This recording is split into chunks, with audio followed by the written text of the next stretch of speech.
नमस्कार दोस्तों, स्वागत है आपके अपने YouTube चैनल संस्कृत अड्डा पर। दोस्तों, आज की जो वीडियो इसमें हम करने वाले हैं, आपका जो कॉम्पिटिटिव एग्ज़ाम है संस्कृत वाला, चाहे इसमें आपका DT+P वाला है या कोई अन्य भी एग्ज़ाम है, क्योंकि DT+P जो इसमें भी आपका एग्ज़ाम होना है। और इसके अलावा TGT चाहे इसमें भी जल्दी ही आपको नई वैकेंसी देखने को मिल जाएगी DT+P में। और इसके अलावा राजस्थान में भी निकली हुई है और यूपी में भी निकली हुई है वैकेंसी। तो अलग अलग जो राज्य हैं वहाँ उनके एग्ज़ाम के लिए भी ये क्वेश्चन महत्वपूर्ण रहने वाले हैं। और वैदिक साहित्य जो है इससे महत्वपूर्ण आज की वीडियो में हम यहाँ पर ये क्वेश्चन करने वाले हैं।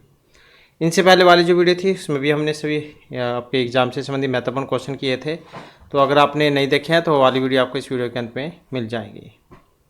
तो जल्दी से अपने जो क्वेश्चन है वो देख लेते हैं। वैदिक साहित्य का परिचय, जो भी एग्ज़ाम की दृष्टि से महत्वपूर्ण रहेगा वो हम आपको साथ साथ में ही बताते चलेंगे। तो क्या है वेद? तो विद्यन्ते जानन्ति विद्यन्ते भवन्ति विचार्यति सर्वे मनुष्याः सत्य विद्याम यैव तथा विद्वांसः च भवन्ति ते वेदाः। तो ये लाइन आपको एग्जाम में देखने को मिल सकती है बीच बीच में से। तो विद्यन्ते जानन्ति विद्यन्ते भवन्ति विचार्यति सर्वे मनुष्याः सत्य विद्याम यैव तथा विद्वांसः च भवन्ति ते वेदाः। अर्थात जिनके द्वारा सारी सत्य विद्याएं जानिया प्राप्त की जाती है तथा जिनसे विद्वानों का ज्ञान होता है तो वे वेद कहलाते हैं। इष्ट प्राप्ति अनिष्ट परिहार्य लौकिक उपायम या ग्रंथ वेदति स वेद है। ये लाइन भी बहुत बार एग्जाम में आती है, तो इसे भी आप याद रखिएगा। तो सारणाचार्य जैन के अनुसार वेद इष्ट की प्राप्ति और अनिष्ट के परिहार के अलौकिक उपाय को बताने वाला ग्रंथ है। तो ये जैसे आ जाएगी लाइन और पूछ ली जाएगी ये किन के अनुसार है, तो इस पर अपनी जो राय दी थी, विचार दिए थे, किन आचार्य ने दिए थे। तो सारणाचार्य जो उन्होंने बतलाए थे कि उनके अनुसार वेद इष्ट की प्राप्ति और अनिष्ट के परिहार के अलौकिक उपाय को बताने वाला ग्रंथ है। वैदिक साहित्य का सर्वप्रथम ग्रंथ है वेद। विज्ञान धातु जो उसमें बना है जानने अर्थ में, इसका मतलब होता है जानना, ज्ञान। तो भारतीय संस्कृति में इसका महत्वपूर्ण एवं गौरवमय स्थान है। वेद शब्द विद धातु में ज्ञ प्रत्यय, घ जो प्रत्यय है इसका जोड़ने से बना है। विदन्ते ज्ञायन्ते लभन्ते व धर्म आदि पुरुषार्थ एवि इति वेदाः। अर्थात जिनके द्वारा धर्म अर्थ काम मोक्ष आदि पुरुषार्थों को जाना अथवा प्राप्त किया जाता है तो वे वेद कहलाते हैं। प्रत्यक्षेण अनुमित्या व यह तु उपायः न बुध्यते एवं विदन्ति वेदेन तस्मात् वेदस्य वेदता। मतलब जो कुछ विद्वान हैं उनके अनुसार प्रत्यक्ष या अनुमान के द्वारा दुर्बोध तथा अज्ञेय उपायों का ज्ञान वेदों में ही बताया गया है। अर्थात वेदों का वेद तो प्रत्यक्ष अनुमान के आधार पर दुर्बोध और अज्ञेय का ज्ञान कराता है। इन सभी उपयुक्त परिभाषाओं से सिद्ध होता है कि वेद ज्ञान के वे अक्षय कोश है जिनमें सभी विषयों का समावेश है। और मनुस्मृति जो इसमें कहा गया है वेद अखिल धर्म मूलम, अर्थात वेद समस्त धर्म का मूल है। वेद परमात्मा के निःश्वास माने गए हैं। यस्य निःश्वासतम वेदाः। तो ये भी आती है एग्जाम में, कई बार लाइन पूछ ली जाती है कि ये कहाँ से ली गई है, तो ये मनुस्मृति में है, वेद अखिल धर्म मूलम। तो ये क्वेश्चन जो आप क्वेश्चन जाते हैं वो इनके अंदर से ही जा पूछे जाते हैं। सृष्टि की उत्पत्ति के समय धार्मिक, नैतिक व आध्यात्मिक ज्ञान के लिए इनका प्रादुर्भाव हुआ और ये मानव जाति के प्राचीनतम धर्म ग्रंथ है। इसलिए वेद उस समय की संस्कृति, सभ्यता, धार्मिक मान्यता और रीति रिवाजों आदि को जानने के एकमात्र स्रोत है। वेद धर्म के स्तंभ है। इहलौकिक और पारलौकिक दोनों प्रकार के सुखों की प्राप्ति का स्थान वेद ही है।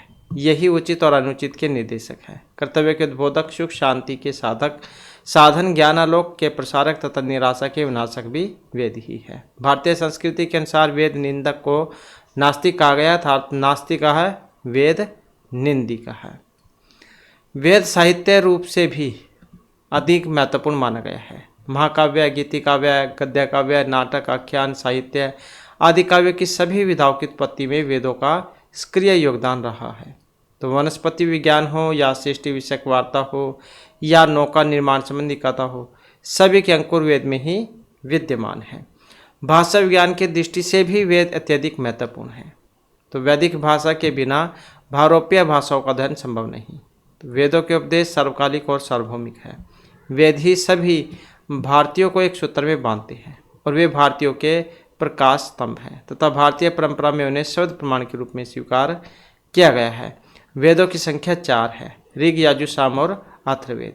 इन चारों वेदों के जो ऋत्विक हैं वे भी अलग अलग है। जैसे ऋग्वेद का ऋत्विक होता हो गया, यजुर्वेद का द्रव्य हो गया, साम का उद्गाता हो गया और अथर्ववेद का ब्रह्म हो गया। तो इन सारों के जो ऋत्विक है वो भी एग्जाम में पूछे जाते हैं, तो इसके साथ ही ये भी आप याद रखिएगा। आगे आ जाता है वैदिक काल निर्धारण। पंडित दीनानाथ शास्त्री ने वेद काल निर्णय नामक पुस्तक में ज्योतिष के आधार पर सिद्ध किया था कि वेदों का रचना काल अब से 3 लाख वर्ष पूर्व का है। तो ये भी एग्जाम में आपका क्वेश्चन आता है कि कौन सा आचार्य ने कौन सा समय यहाँ पर माना है वेद काल निर्धारण जो किया है। तो जैसे मैक्स मुलर है, इन्होंने समय माना था 1200 से 1000 ईस्वी पूर्व का। जैकोबी उन्होंने कितना माना है 4500 से 2500 ईस्वी पूर्व का वेद काल निर्धारण। ए वेबर जो है इन्होंने माना था 1500 से 1200 ईस्वी पूर्व का। और जो ये लोकमान्य तिलक है तो इन्होंने माना था 4000 से 2500 ईस्वी पूर्व का। और एम विंटरनिच इन्होंने माना था 2500 से 2000 ईस्वी पूर्व का। तो इनका समय आप ये याद रखिएगा, मैक्स मुलर 1200 से 1000, फिर ए वेबर 1500 से 1200, जैकोबी 4500 से 2500 और तिलक 4000 से 2500 और एम विंटरनिच 2500 से 2000 ईस्वी पूर्व। अविनाश चंद्र दास ने वेदों का रचना काल 25,000 वर्ष पूर्व का माना था। एका चेतस सरस्वती नदी नाम जो ऋग्वेद में जो आती है, इस मंत्र के अनुसार सरस्वती नदी समुद्र में मिलती है, लेकिन अब दोनों का लोप हो गया है और यही घटना ईसा से 25,000 वर्ष पूर्व की मानी गई है। आगे फिर वेद काल निधान में विभिन्न विद्वानों के जो मत आए हैं, जैसे मैक्स मुलर इन्होंने क्या बतलाया था, तो वेदों की तिथि को निश्चित करने की दिशा में सर्वप्रथम मैक्स मुलर ने प्रयास किया था और उन्होंने बौद्ध धर्म ब्राह्मण धर्म की प्रतिक्रिया मात्र है ये कहा था। तो बौद्ध धर्म के उदय होने तक संपूर्ण वैदिक साहित्य की रचना की जा चुकी थी। उन्होंने वैदिक साहित्य को 4 भागों में बांटा था। कौन कौन से थे? छंदकाल, मंत्रकाल, ब्राह्मण काल और सूत्रकाल। तो ये आप याद रखिएगा, वैदिक साहित्य जो है वो 4 भागों में बांटा था मैक्स मुलर ने, छंदकाल में, मंत्रकाल में, ब्राह्मण और सूत्रकाल में। तो वेदों का रचना काल निर्धारित करने के लिए मैक्स मुलर ने सर्वप्रथम अंतिम काल या सूत्रकाल की तिथि निश्चित की थी। महात्मा बुद्ध का समय 500 ईस्वी पूर्व का है, इसलिए सूत्र साहित्य का समय मैक्स मुलर ने ईसा से 600 से 400 ईस्वी पूर्व का माना था। फिर उनके अनुसार ब्राह्मण साहित्य के विकास में कम से कम 200 वर्ष अवश्य लगे होंगे, इसलिए ब्राह्मण ग्रंथों का रचना काल 800 से 600 ईस्वी पूर्व का रहा होगा। ब्राह्मण ग्रंथों की रचना से पूर्व वैदिक साहित्यों के संहिताओं के संपादन में 200 वर्ष अवश्य लगे होंगे, इसलिए इनका रचना काल 1000 से 800 ईस्वी पूर्व का रहा होगा। तो संहिताओं के संपादन से पूर्व वैदिक मंत्र लोकप्रिय प्रार्थनाओं के रूप में प्रचलित रहे होंगे, इसलिए इनका रचना काल 1200 से 1000 ईस्वी पूर्व का निश्चित किया गया है। किंतु कुछ विद्वानों ने मैक्स मुलर की इस मत को यह कहकर कटु आलोचना की थी कि वैदिक साहित्य के प्रत्येक अंग के विकास के लिए 200 वर्ष मानना केवल कल्पना मात्र है। बाद में फिर जो मैक्स मुलर थे, इन्होंने स्वयं अपनी त्रुटि को स्वीकारते हुए ग्रिफिथ लेक्चर में स्पष्ट रूप से कहा था कि हम वेदों की रचना के समय की सीमा निर्धारित करने की आशा नहीं कर सकते। तो वैदिक मंत्र ईसा से 1000 या 1500 या फिर 2 या फिर 3000 वर्ष पूर्व रचे गए थे। तो पृथ्वी पर ऐसी कोई शक्ति नहीं है जो इसका कभी भी निर्णय कर सकेगी। ए वेबर इन्होंने क्या बतलाया था इनके बारे में, तो जर्मन जो विद्वान है ए वेबर, इन्होंने कहा था कि वेदों का समय निश्चित नहीं किया जा सकता। वे उस स्थिति के बने हुए हैं जहाँ तक पहुँचने के लिए हमारे पास उपयुक्त साधन नहीं है। वर्तमान प्रमाण राशि हम लोगों को समय के उन्नत शिखर तक पहुँचाने में असमर्थ है। और उन्होंने तो यह भी कहा था कि वेदों के समय को कम से कम 1500 ईस्वी पूर्व या 1200 ईस्वी पूर्व के बाद का कथन आप ही स्वीकार नहीं किया जा सकता। तो यह कथन उस वेद विद्यार्थी का है जिसने अपने संपूर्ण जीवन वेदों के अध्ययन में ही व्यतीत कर दिया था। इसके बाद आ जाते हैं जैकोबी, इन्होंने क्या राय दी थी। तो प्रोफेसर जैकोबी ने ज्योतिष विज्ञान के आधार पर गणना करके पता लगाया कि ध्रुव तारे की जिस तेजस्वी स्थिति की उपमा कल्पसूत्र के विवाह संबंधी प्रकरण का वाक्य ध्रुव इव स्थिरा इभव में दी गई है, तो वह स्थिति लगभग 2700 ईस्वी पूर्व की है। कह देते हैं कि इसमें बहुत सारे विचार करते हैं कि अभी तो तारा डूबा हुआ है, अभी जो है लगन सही नहीं है, अभी शादी नहीं हो सकती। तो बहुत सारे ऐसे विचार करते हैं। तो प्रोफेसर जो जैकोबी है, इन्होंने ज्योतिष विज्ञान के आधार पर गणना करके पता लगाया था कि ध्रुव तारे की जिस तेजस्वी स्थिति की उपमा कल्पसूत्र के विवाह संबंधी प्रकरण का वाक्य ध्रुव स्थिराभाव में दी गई है, वह स्थिति लगभग 2700 ईस्वी पूर्व की है। और इसी आधार पर कल्पसूत्र का समय 2700 ईस्वी पूर्व का निश्चित किया गया था। और तदनुसार जैकोबी ने वेदों का रचनाकाल 4500 से 25 ईस्वी पूर्व का माना था। आगे फिर बाल गंगाधर तिलक आ जाते हैं। तो बाल गंगाधर तिलक ने ज्योतिष के आधार पर वेदों का रचनाकाल निर्धारण किया था और इन्होंने विभिन्न नक्षत्रों में वसंत संक्रांति के आधार पर वैदिक साहित्य को 4 भागों में बांटा था। तो जैसे सबसे पहला जो आपका था ये अदिति काल था। यह सबसे प्राचीन समय था जब वसंत संक्रांति पूर्णमासी नक्षत्र के समीप थी और यह समय था 6000 से 4000 ईस्वी पूर्व का और इसी समय भारतीय सभ्यता का प्रारंभ हुआ था। फिर दूसरा जो नंबर है ये आ जाता है मृगशिरा काल का। तो ये समय है 1400 से 2500 ईस्वी पूर्व का और यही वह समय है जब ऋग्वेद के प्राचीनतम मंत्र लिखे गए थे। तीसरा जो समय आ जाता है कृतिका काल का। तो यह समय 2500 से 1400 ईस्वी पूर्व का है। इस समय चारों वेदों का लिपिबद्ध संकलन किया गया था और इसी समय तैत्तिरीय संहिता तथा कुछ अन्य ब्राह्मण ग्रंथ जैन की रचना भी की गई थी। इसके बाद फिर जो चौथा आ जाता है यहाँ पर अंतिम काल, ये है आपका 1400 से 500 ईस्वी पूर्व का। तो इसमें सूत्र ग्रंथों तथा अनेक दार्शनिक ग्रंथों का निर्माण हुआ था और इस युग के अंतिम भाग में ब्राह्मण धर्म की प्रतिक्रिया के रूप में बौद्ध धर्म का उदय हुआ था। तो उपयुक्त विवेचन के आधार पर लोकमान्य तिलक ने वेदों का रचना काल 4000 से 2500 ईस्वी पूर्व ये निश्चित किया था। इसके बाद आ जाता है एम विंटरनिच। प्रसिद्ध जो विद्वान है विंटरनिच, इन्होंने ब्राह्मण ग्रंथों, पाणिनि व्याकरण की संस्कृत भाषा तथा शोक के शिलालेखों की भाषा, इन सब के वैदिक भाषा से साम्य को ध्यान में रखते हुए कहा था कि किसी भी प्रमाणिक प्रमाण के अभाव में वेदों का रचनाकाल निर्धारित करना संभव नहीं है। इसलिए हमारे लिए बुद्धिमत्तापूर्ण कार्य यही है कि मध्य मार्ग अपनाया जाए। हम वेदों को न तो अत्यधिक प्राचीन माने और न ही अधिक अर्वाचीन। तो मध्य मार्ग अपनाते हुए विंटरनिच ने वेदों का रचनाकाल 2500 से 2000 ईस्वी पूर्व का माना था। आगे फिर आ जाता है वैदिक काल निर्धारण में भारतीय जो परंपरागत विचार है। तो प्राचीन भारतीय परंपरा के अनुसार वेदों को अपुरुषे, तो आपने पढ़ा भी होगा अपुरुषे वाक्यम वेद है ये वाली पंक्ति। तो प्राचीन जो भारतीय परंपरा उसके अनुसार वेदों को अपुरुषे, अनादि और शाश्वत माना गया है, इसलिए उनका रचनाकाल निश्चित करने का प्रश्न ही नहीं उठता। तो इस मत के अनुसार समाधिष्ठ ऋषि के शुद्ध अंतःकरण में मंत्रों का प्रादुर्भाव हुआ और वे मंत्रों के दृष्टा मात्र थे, सृष्टा मात्र नहीं थे। ऋषियों मंत्र दृष्टार न तो सृष्टार है, मतलब देखने वाले थे, उसके रचने वाले नहीं थे।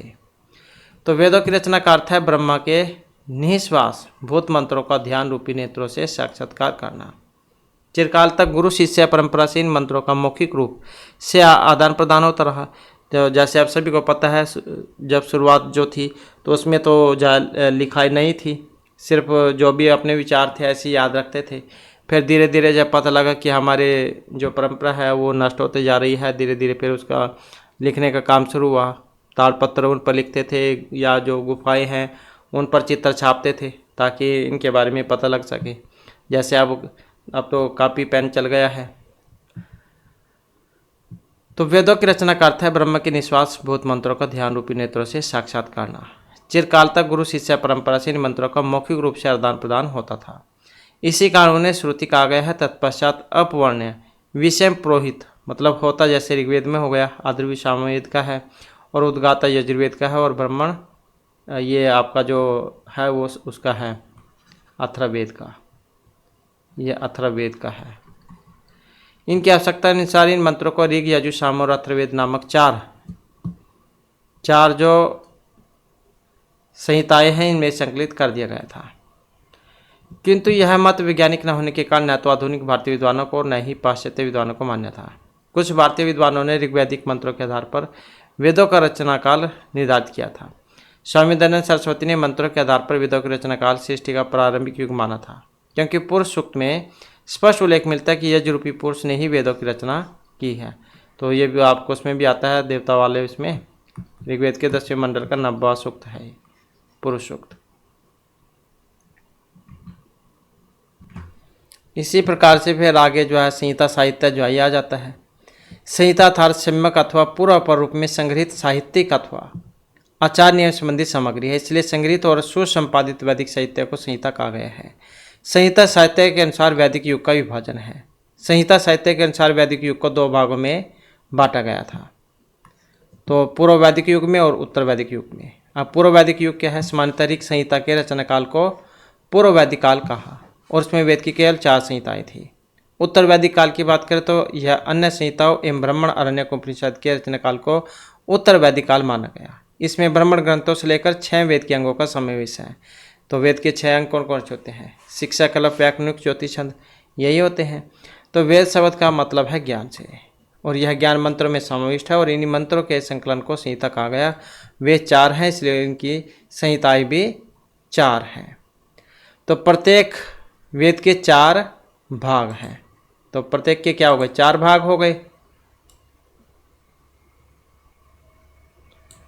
संहिता, ब्राह्मण, आरण्यक, उपनिषद, तो ये भी एग्जाम में आता आपका। तो वेद के 4 भाग संहिता, ब्राह्मण, आरण्यक, उपनिषद ये वाले हैं। संहिता मंत्र का वह भाग है जिसमें वेद श्रुति वर्णित है एवं जिसको विभिन्न युगों में पढ़ा जा सकता है, जहाँ तक संहिताओं की विषय वस्तु का प्रश्न कहा गया है। तो ये मंत्र है, श्लोक इसके माध्यम से भी यहाँ पर बतलाया गया है। ऋग, यजुः, साम, अर्थाख्यान, वेदान, पूर्वादिभिमुखै शस्त्रमिज्याम स्तुति स्तोमम प्राश्चितम व्याधात कर्मात्। मतलब ऋग जो है, ऋग का विषय क्या है? शस्त्र से है, और शस्त्र उसे कहते हैं जो मंत्र के द्वारा उच्चारित होता है और जिसका गान नहीं किया जा सकता। यजुष क्या है? ऋग मतलब ऋग्वेद से और यजुष मतलब यजुर्वेद। तो यजुष का विषय इज्जा अर्थात यज से है तथा साम का विषय स्तुति, स्तोम अर्थात स्तुति के लिए पूज्यमान ऋग समुदाय जो उद्गाता द्वारा गाया जाता है। तो गाया जा सकना वेद है। और अथर्ववेद का प्रतिपाद्य विषय प्राश्चित से है, तो इसमें कर्मकांड विषय जो है उसके बारे में है, जादू टोने मंत्र इनके बारे में अथर्ववेद में।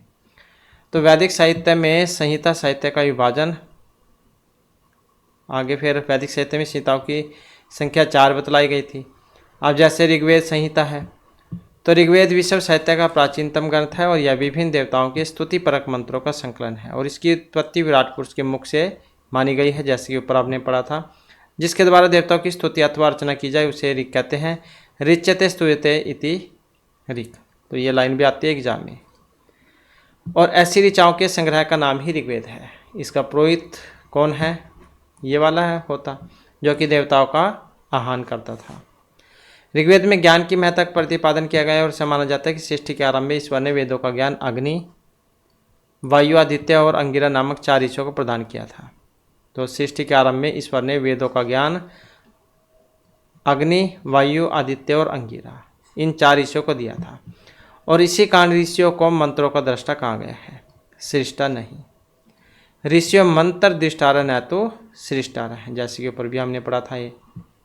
तो मंत्र दृष्टा ऋषियों ने गुरु शिष्य परंपरा का निर्वाह करते हुए इन मंत्रों का अपने शिष्य को आगे बतलाया था। मतलब परंपरा है, जैसे अपने उस शिष्य लगा लो परिवार से, आपकी कोई भी संपत्ति है, आपके पिता के पिता जो है उन्होंने आपके पिता को दी, आपके पिता आपको दे रहे हैं, आप अपने आगे बच्चों को दोगे, तो ऐसे चली आ रही है।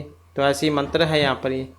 तो चिरकाल तक इनका मौखिक रूप से ही संप्रेषण होता रहा है, इसलिए मंत्र श्रुति भी कहे गए हैं। लेकिन बाद में जब ज्ञान विस्मृत होने लगा, मतलब जो बोलने लगे, तो वही बात है, पहले तो ऐसी बोलचाल में थी भाषा, फिर धीरे धीरे जब लगा कि भाई हमारे तो भाषा जब विलुप्त हो रही है, फिर उन्होंने लिखने का काम शुरू किया था, तब इसको लिपिबद्ध कर दिया गया। इस प्रकार मंत्रों का संग्रह किए जाने के कारण वेदों को संहिता नामक ऋग्वेद के 10,580/1/4 मंत्र इतने हैं। ऋग्वेद में 1017 या 1024 ये आपको देखने को मिल सकते हैं सूक्त, और 1000 सूक्त 10 मंडलों में हैं। महाभाष्यकार पतंजलि ने ऋग्वेद की 21 शाखाएं बतलाई थी। एक विस्तृत अतिधा वा वृच्यम, तो 21 शाखाएं, एक विस्तृत अधिधा वह वृच्यम, जिसमें साकल, बास्कल, आश्वलायनी, शाखायनी, मंडूकायनी ये शाखाएं हैं। आचार्य यास्क ने युक्त में देवताओं को 3 भागों में बांटा था, जैसे पृथ्वी स्थानीय, अंतरिक्ष स्थानीय और धूल स्थानीय, मतलब ये स्वर्ग के हैं। और पृथ्वी स्थानीय जैसे देवता थे, इसमें अग्नि, सोम, पृथ्वी आदि देवता थे। प्रत्येक जो है इसमें 11-11 देवता थे, तो ऐसे 33 कोटि देवता थे। पृथ्वी स्थानीय अग्नि सोम पृथ्वी आदि हो गए इसमें। अंतरिक्ष वाले में इंद्र रुद्र आदि देवता हो गए। दो स्थानीय वरुण मित्र उषा सूर्य आदि ये वाले देवता थे। तो ऋग्वेद में कुल 33 देवताओं की स्तुति की गई है, जिसमें इंद्र तथा अग्नि का सर्वप्रमुख स्थान है। तो किन का ये भी जो क्वेश्चन एग्जाम में आता है, सर्वप्रमुख देवता कौन से हैं, इंद्र और अग्नि। ऋग्वेद में लगभग 20 सूक्त ऐसे हैं जिन्हें संवाद सूक्त कहा गया है। अब कौन कौन से हैं वो आप इनका कोड भी याद रखिएगा। पूर्वा उर्वशी संवाद सूक्त 10वें मंडल का 95वां सूक्त है ये। इंद्रवर्ण सूक्त 10वें मंडल का 12वां सूक्त है। यमयमी संवाद सूक्त 10वें मंडल का 10वां सूक्त है। सोम सूर्य संवाद सूक्त 10वें मंडल का 10वें मंडल का 85वां सूक्त है। सर्वपणि संवाद सूक्त 10वें मंडल का 108वां सूक्त है। इंद्राणी संवाद सूक्त 10वें मंडल का 86वां सूक्त है। विश्वामित्र नदी संवाद सूक्त 3रे मंडल का 33वां सूक्त है।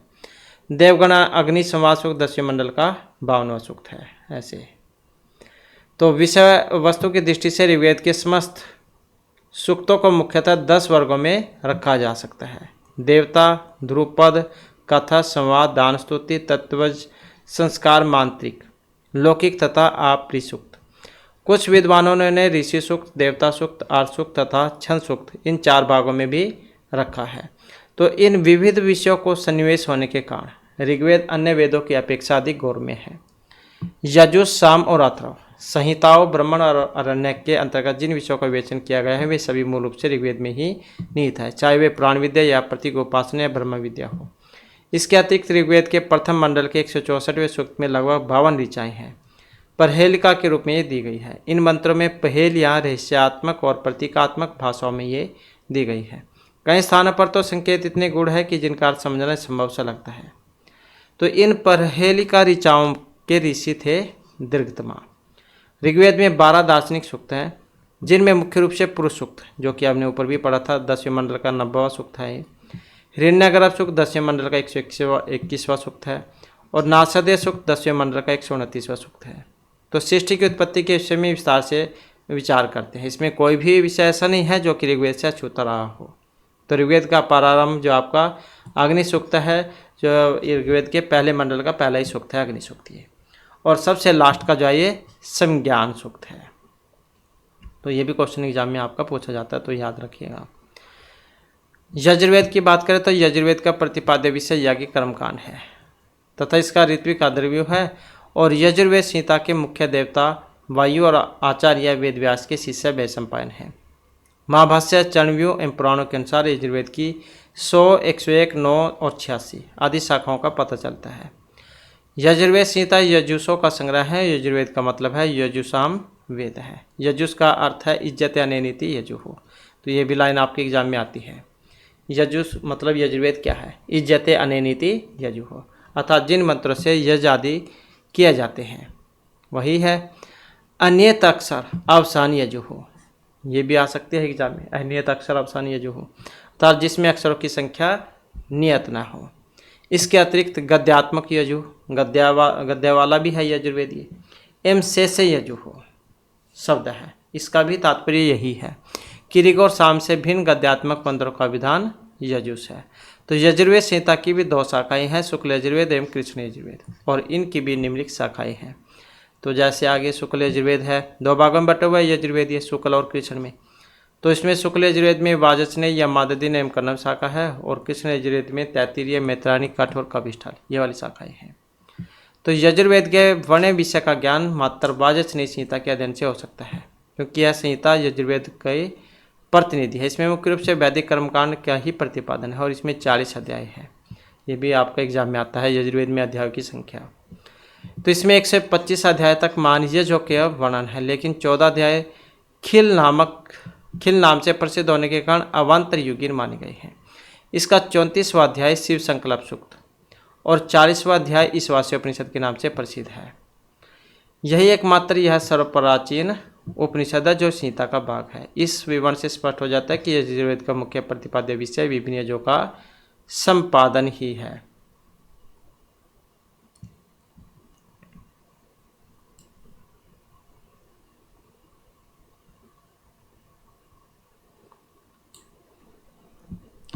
इस विवरण से स्पष्ट हो जाता है कि यजुर्वेद का मुख्य विषय प्रतिपाद्य विषय विभिन्न यजों का संपादन है।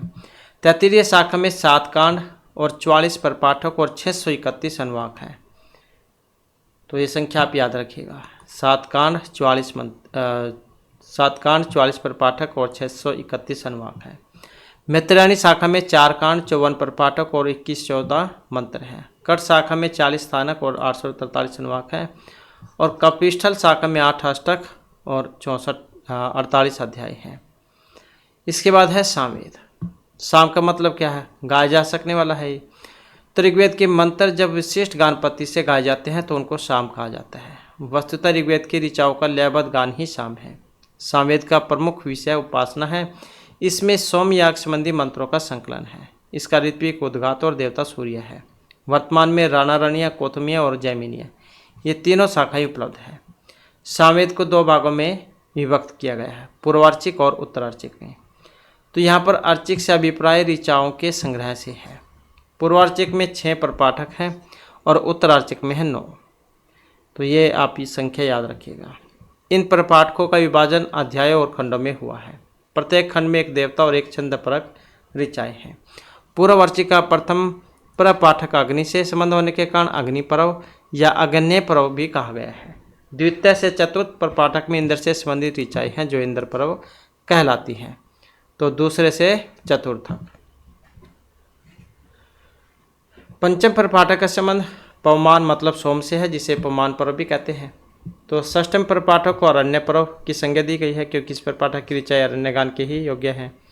जबकि प्रथम 5 प्रपाठक तक की ऋचाओं को गाँव में ही गाया जा सकता है, जिन्हें ग्राम गान कहते हैं। गान 4 प्रकार के होते हैं, ग्राम या ज्ञ गान, अरण्य, ऊह और ऊहिया गान। मतलब अलग अलग जगहों पर जो जहाँ पर गाए जा सकते हैं वही भाग। तो उत्तरार्चिक के अनेक मंत्र पूर्वार्चिक से लिए गए हैं। इसमें 7 प्रमुख अनुष्ठानों का निर्देश है, जैसे दशरात्र, संवत्सर, एकाह, अहिन, 70, प्रायश्चित और क्षुतर। तो इसमें प्रत्येक मंत्र की लय तान को याद करने का वर्णन विद्यमान है। पूर्वार्चिक में 650 मंत्र है और उत्तरार्चिक में 11-25 मंत्र हैं। सामवेद में भी सामीकार पाए जाते हैं, जिन्हें गान करते समय कुछ घटाया बढ़ाया जा सकता है, और ये 6 प्रकार के हैं। कौन कौन से हैं 6 प्रकार? विकार, विश्लेषण, विकर्षण, अभ्यास, विराम और श्लोक। तो इसके अतिरिक्त यह संपादन के समय 5 प्रकार के सामंत्र भी गाए जाते हैं। तो जैसे प्रस्ताव यह मंत्र का प्रारंभिक भाग है, जो हूँ से प्रारंभ होता है और इसे प्रस्तोता नामक ऋत्विक गाता है। उद्गीत इसे शाम का प्रधान ऋत्विक उद्गाता गाता है। इसमें प्रारंभ में ओम लगाया जाता है। प्रतिहार का अर्थ है 2 को जोड़ने वाला, इसे प्रतिहारता नामक ऋत्विक गाया करता है। उपद्रव इसे उद्गाता नामक ऋत्विक गाता है और निधन इसमें मंत्र के 2 पद्यांश या ओम रहता है और इसका गायन तीनों ऋत्विक प्रस्तोता, उद्गात और प्रतिहारता एक साथ करते हैं। इसके बाद है अथर्ववेद जो संहिता है। अथर्ववेद का मतलब है अथर्वों का वेद या विचार मंत्रों का ज्ञान। अथर्वा जो ऋषि थे इनके नाम पर इसका नाम पड़ा था ये। और इसे भृगु अंगिरा वेद, अथर्व अंगिरा, भीषक वेद, क्षत्रवेद, ब्रह्मवेद इन नामों से जाना जाता है। इसके ऋत्विक का नाम है ब्रह्मा और इस वेद के देवता सोम और आचार्य सुमंतु हैं। अथर्ववेद को वेद त्रयी भी कहा जाता है। ऋग, यजु, साम और ऋग, यजु, सामवेद की अपेक्षा इसमें कम महत्व दिया गया है। वेद त्रयी में कौन कौन से आते हैं? ये वाले। तो अथर्ववेद को वेद त्रयी की अपेक्षा कम महत्व दिया गया है। तो ये इतना याद, ये भी क्वेश्चन एग्जाम में आता है, वेद त्रयी में कौन कौन से आते हैं, क्योंकि इसमें अधिकांशतः विचारात्मक सूक्त ही है। अथर्ववेद में कितनी शाखाएं हैं? 9। पहले 9 थी, इस समय तो 2 ही हैं। तो पिपलाद, स्तोद, मौद, सोनकिया, जाजल, जज्जल, ब्रह्मवेद, देवदर्श, चाणवेद। तो इनमें से संप्रति पिपलाद और सोनकिया 2 शाखाएं ही इस समय प्राप्त होती है। 20 कांड है इसमें, ये अथर्ववेद जब कांडों में है तो 20 हैं इसमें कांड। 730 सूक्त हैं और 6000 मंत्र हैं। इस जीवन को सुखमय दुख रहित बनाने के लिए जिन जिन साधनों की आवश्यकता होती है उनकी सिद्धि के लिए अनेक प्रकार के अनुष्ठानों का विधान इस वेद में किया गया है। तो संहिता के प्रारंभिक 13 कांडों का विषय जन, मरण, उच्चाटन आदि से संबंधित है। 14वें कांड में विवाह, 18वें कांड में श्राद्ध और 20वें कांड में सोमयाग से संबंधित मंत्र दिए गए हैं। जबकि 19वें कांड में राष्ट्रवृद्धि एवं अध्यात्म परक सूक्त हैं। अथर्ववेद की विषय वस्तु के कुछ सूक्त यहाँ पर दिए गए हैं, जैसे भैंसजय सूक्त है। इसमें रोग, रोगों के लक्षण, निदान, जड़ी बूटी इत्यादि का 140 सूक्तों में विवेचन किया गया है। आयुष्य सूक्त की बात करें तो इसमें स्वास्थ्य एवं दीर्घ जीवन संबंधी प्रार्थनाओं का वर्णन है। इनका प्रयोग पारिवारिक उत्सव के अवसर पर होता है। मुंडन संस्कार, उपनयन संस्कार आदि अवसरों पर बीच में 100 वर्ष पर्यंत जीने के लिए और अनेक प्रकार के रोगों से मुक्ति पाने के लिए प्रार्थना की गई है। पौष्टिक सूक्त, इन सूक्तों में श्रमिक, कृषक, व्यापारिक, चरवाहा और यहाँ तक कि दूध क्रीड़ा में विजय प्राप्त करने की प्रार्थना की गई है। तो यहाँ पर आपको पता लग जाएगा कि अथर्ववेद में कौन कौन से काम होते हैं। ये सारे काम होते हैं इसमें। अनिष्ट निवारण, पशुधन सुरक्षा, व्यवसाय की वृद्धि के लिए प्रयोग में लाए जाने वाले मंत्र को पौष्टिक सूक्त कहते हैं। मतलब जैसे आप ऐड देखते हैं, जादू टोना, मंत्र, वशीकरण, ये सारे काम होते थे अथर्ववेद में। श्रृंगार सूक्त, इन्हें प्रसाद सूक्त भी कहा जाता है। इसमें भय से सुरक्षा, बुराई से बचने, आशीर्वाद एवं प्रसन्नता प्राप्त करने के लिए प्रार्थना की गई है। प्रायश्चित सूक्त, इन सूक्तों में प्रायश्चित का विधान भी है तथा विभिन्न अपराधों के निवारक मंत्र भी है। इसमें केवल पाप के लिए नहीं बल्कि यह जर उत्सव में गलती हो जाने पर प्रायश्चित का विधान भी है। स्त्री कम सूक्त, इसमें विवाह में प्रेम का निर्देश करने वाले, पति पत्नी में अनुराग को विकसित करने वाली, औषधि और मंत्रों के बल से अपने प्रेमी को वश में करने वाले तथा सपत्नी मर्दन करने वाले मंत्र, इन्हें प्रेम सूक्त भी कहा जाता है। तो जादू टोना, वशीकरण, ये सारे वही हैं। राजकर्मा सूक्त, ये सूक्त राजाओं में उनके कार्यों से संबंधित है। शत्रु को परास्त करने की प्रार्थनाएं, संग्राम संबंधी दुंदुभि, शंख आदि अनेक साधनों का विवचन इस सूक्त में हमें प्राप्त होता है। याजिक सूक्त की बात करें तो अथर्ववेद के 20वें कांड में कुछ यश संबंधी मंत्र भी हैं। ये स्वयं का वर्णन करते हैं और स्तुति परक मंत्र ऋग्वेद से लिए गए हैं। कुंताप सूक्त की बात करें तो ये 20वें कांड में पाए जाते हैं। इसमें यश संबंधी दान, स्तुतियाँ, राजकुमारों और यजमानों की उदारता की प्रशंसा और उनकी पहले उनके समाधान है। अभिचार सूक्त में क्या है? तो इन सूक्तों में दैत्य, राक्षस, शत्रु आदि के उद्देश्य से किए जाने वाले विविध अभिचार और उनकी विधियाँ वर्णित हैं। दार्शनिक सूक्त में क्या है?